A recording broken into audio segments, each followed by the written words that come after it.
የተከበሩ አቶ ታገሰ ጫፎ የሕዝብ ተወካዮች ምክር ቤት አፈ ጉባኤ፣ ክብርት ወይዘሮ ሜላትወርቅ ኃይሉ የኢትዮጵያ ብሔራዊ ምርጫ ቦርድ ሰብሳቢ፣ የተከበራችሁ የፖለቲካ ፓርቲ አመራሮችና አባላት፣ የሲቪል ማህበረሰብ ድርጅት አመራሮች፣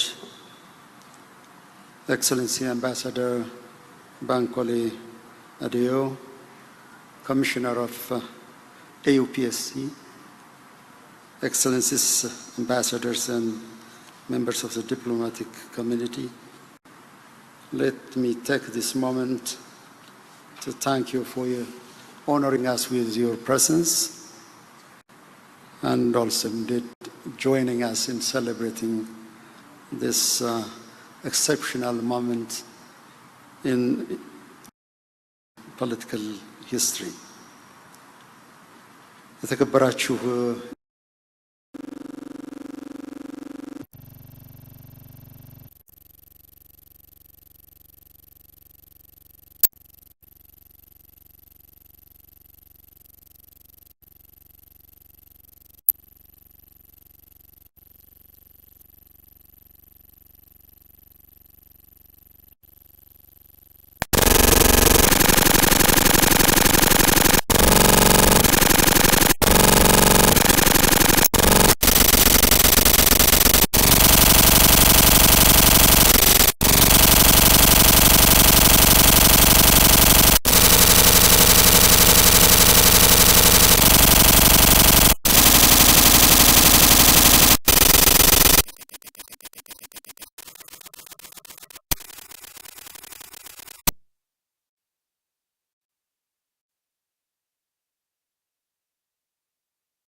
ያረጋግጥ ለረጅም ጊዜ ከቆየውና ልዩነትን በጸብ ባምባጓሮ ከመፍታት የሚያላቅቀን ልምምድ መሆኑን በተግባር መረዳታችን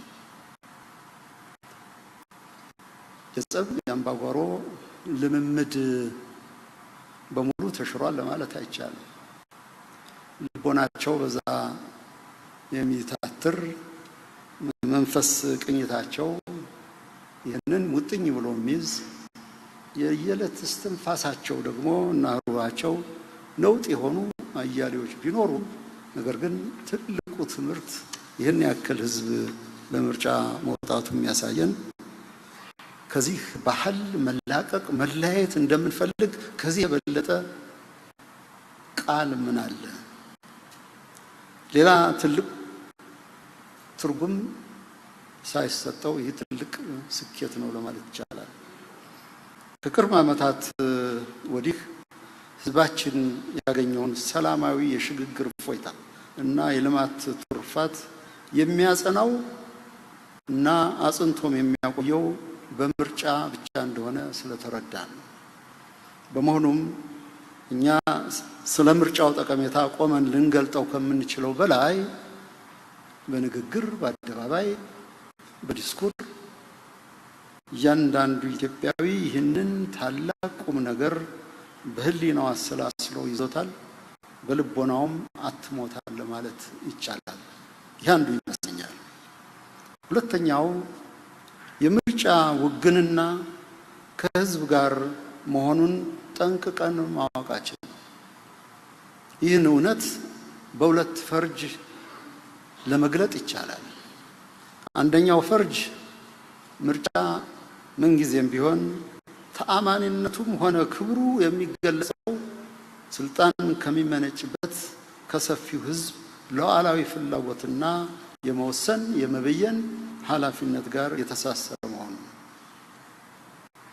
ሌላው ፈርጅ ደግሞ ምርጫ ከሚለግሰው ወይም ከሚሰጠው ኃላፊነት በላይ ለእያንዳንዱ ዜጋ የዕለት ተዕለት የህይወት መሻሻል እና ከሀገር ሁለንተናዊ እድገት ጋር የተቆራኘ መሆኑ ነው።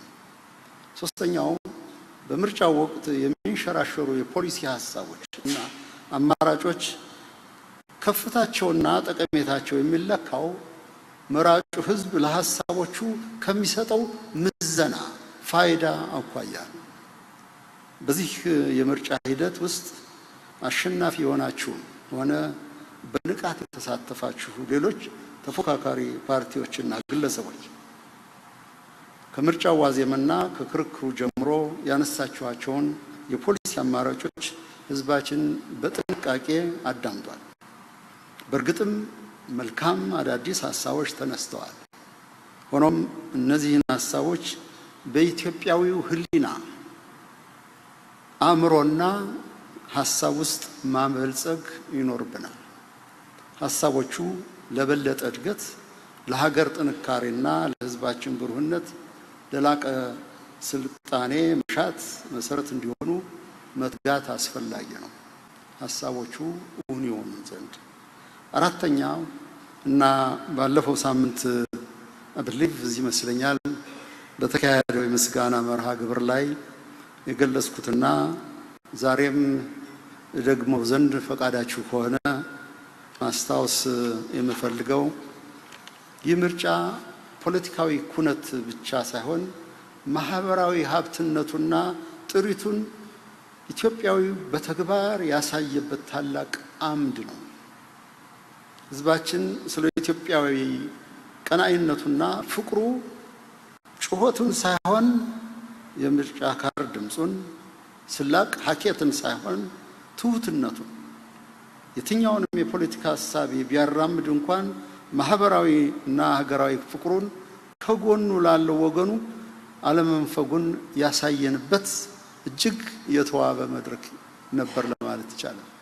ማህበራዊ ጥላው ያየለበት፣ ብሩህነት የተገለጠበት፣ የህዝባችን ፍቅር እርስ በርስ መተሳሰብ የታየበት መድረክ ነው። ስለዚህ የኢትዮጵያ ምርጫ ፖለቲካዊ ፋይዳው ባልተናነሰው ሁኔታ ማህበራዊ ፋይዳውም ከፍ ያለ ነበር። ትልቅ የሶሻል ካፒታልን የሰጠን ነበር ለማለት ይቻላል። ይህን የላቀ እውቀት ላሳየን ኢትዮጵያዊ ሁሉ ምስጋናዬን ብቻ ሳይሆን ያለኝን ጥልቅ አክብሮት እገልጻለሁ። ስለዚህ በዚህ አግባብ ትልቅ ሀሳብ ያላችሁ ኢትዮጵያዊ ድርጅቶች ትልቅ ትህትናና ትልቅ ትዕግስትንም ገንዘባችሁ ሀብታችሁ ማድረግ አለባችሁ። ከህዝቡ ያየነውና የተማርነው ይመስላል። ኩራትና ኩራን እያንዳንዱ የህዝብ ድምጽ ከዜጎች የተሰጠ ታላቅ አደራ ብቻ ሳይሆን የህዝብ አገልጋይነት ማረጋገጫ የክብር ማህተም ነው። እኒህ ያየናቸው ውጤቶች ቁጥሮች ተደምረው ማህተም ናቸው። የአደራ ማህተም፣ የእድገት ማህተም፣ የብልጽግና ራዕይ ናቸው። ስለዚህ ይህን ማህተም ህዝቡ ይሁንታውንና አመኔታውን በድምፁ የሰጣችሁ የፖለቲካ ፓርቲዎች እንዲሁም ግለሰቦች ይህንን ከባድ ኃላፊነት በጸጋ በመቀበል ህዝባችን ይበልጥ ውጤታማ የልማት የእድገትና የብልጽግና ትሩፋት እንዲኖረው በርትታችሁ ትሰሩ ዘንድ አደራ እላለሁ። የምርጫ ትልቁ በረከት ለሀገር የሚኖረው ዘላቂ እድገትና መረጋጋት ነው። ለነውጥ ምርጫ አይካሄድም። ለሁከት ድምፅ አይሰጥም፣ ተሰምቶም አይታወቅም። ስለዚህ የመረጣችሁበት ኢትዮጵያ ህዝቦች የመረጡበት ዋናው ቁም ነገር ትልቅ ለሀገር መደላድል የጋራ የሆነ ማህበራዊ ጥሪትና ሀብት በመሆኑ እያንዳንዳችሁ በምርጫው ባገኛችሁ ተቀባይነት ልኬታ ብቻ ሳይሆን ህዝቡ አልቆ በተመለከታችሁ ከፍታ ልክ አደራችሁን በታማኝነት መፈጸም ይኖርባችኋል። ኢትዮጵያ ሀገራችሁ ከናንተ የምትጠብቀው ነገር ቢኖር ይህንኑ መታመን ነው። በሌላም በኩል ከምርጫ ውጭ በሆነ መንገድ ስልጣን ለመያዝ ምኞት ምናልባትም የቆየ የስልጣን ናፍቆት ያላችሁ ወገኖች የዘመናችን ዲሞክራሲ አስተምህሮቱ ሰላምና እድገት፣ ቋንቋው ደግሞ መምረጥና መመረጥ ብቻ በመሆኑ የፖለቲካ ቅኝታችሁንና አካሄዳችሁን ከዚሁ ስልጡን መስመር ጋር ማስተካከል ይበጃችኋል። በምርጫ አውድና በህጋዊ መንገድ ለማለፍ የምትሹ ወይም ለማለፍ የማትሹ ወይም የማትፈልጉ ከሆነ የህዝብ ስጋት ምንጭ፣ የእድገት ሳንካና የጥፋት ተዋናይ ከመሆን ባሻገር ለኢትዮጵያ የምታተርፉት አንዳች ነገር የለም።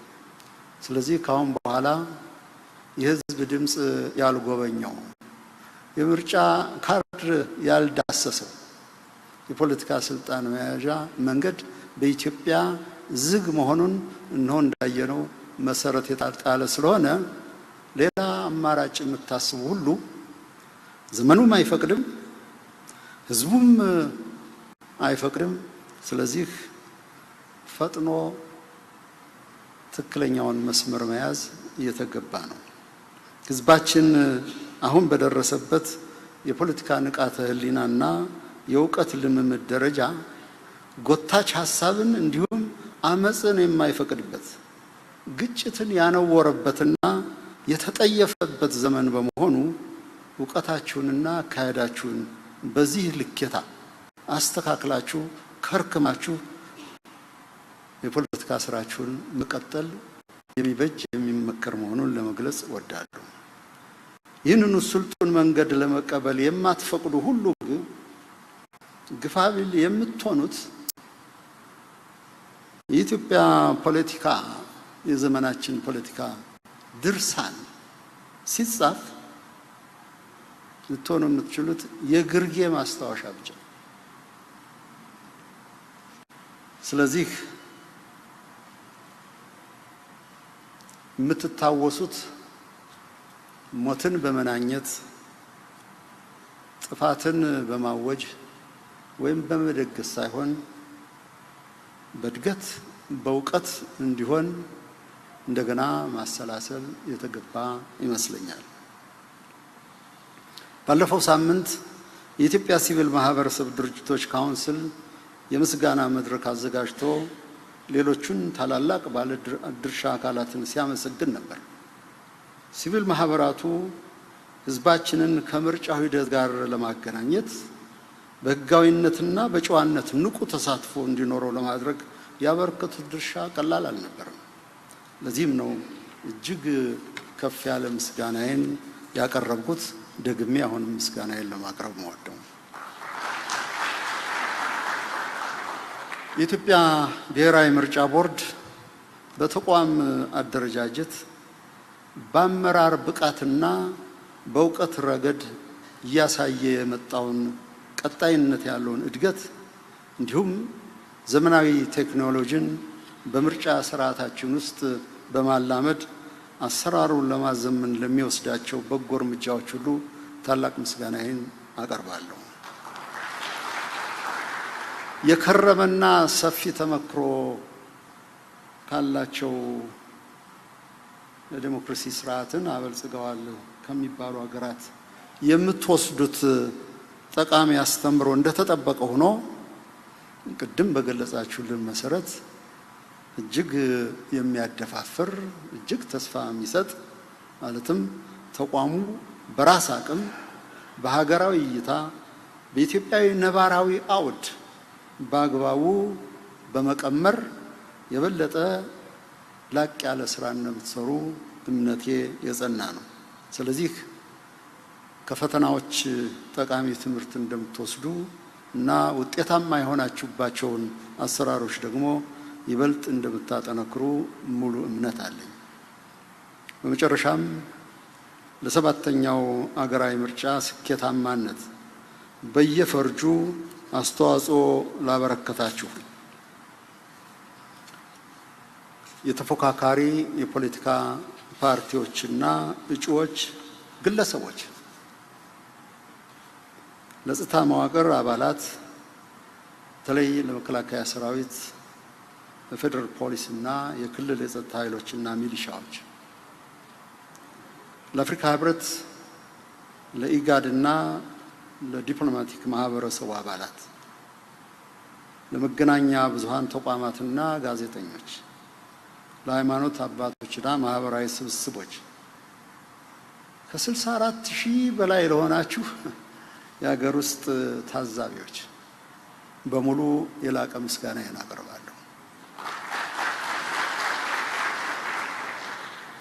በድጋሜ ለሰባተኛው ሀገራዊ ምርጫ ለፌዴራል ህዝብ ተወካዮች ምክር ቤትና ለክልል ምክር ቤቶች መቀመጫ ተወዳድራችሁ ያሸነፋችሁ ፓርቲዎች እንኳን ደስ ያላችሁ እያልኩ ለኢትዮጵያ ሀገራችሁና ለህዝባችሁ በታማኝነት በቅንነት ንጹህ በሆነ ህሊናና በእውቀት ተሰሩ ዘንድ አሳስባለሁ። በኢትዮጵያ ህገ መንግስት አንቀጽ 56 የፖለቲካ ስልጣንን ድንጋጌ በሚያውጀው መሰረት ህዝቡ ይመራኛል የሚላቸውን አካላት መርጧል። በዚህ አንቀጽ መሰረት በቀጣይነት እውን እንደሚሆን እርግጠኛ ነኝ። ኢትዮጵያ ለዘላለም ትኑር። መልካሙን ሁሉ እመኛለሁ። በጣም አመሰግናለሁ። If you allow me just briefly for the diplomatic community.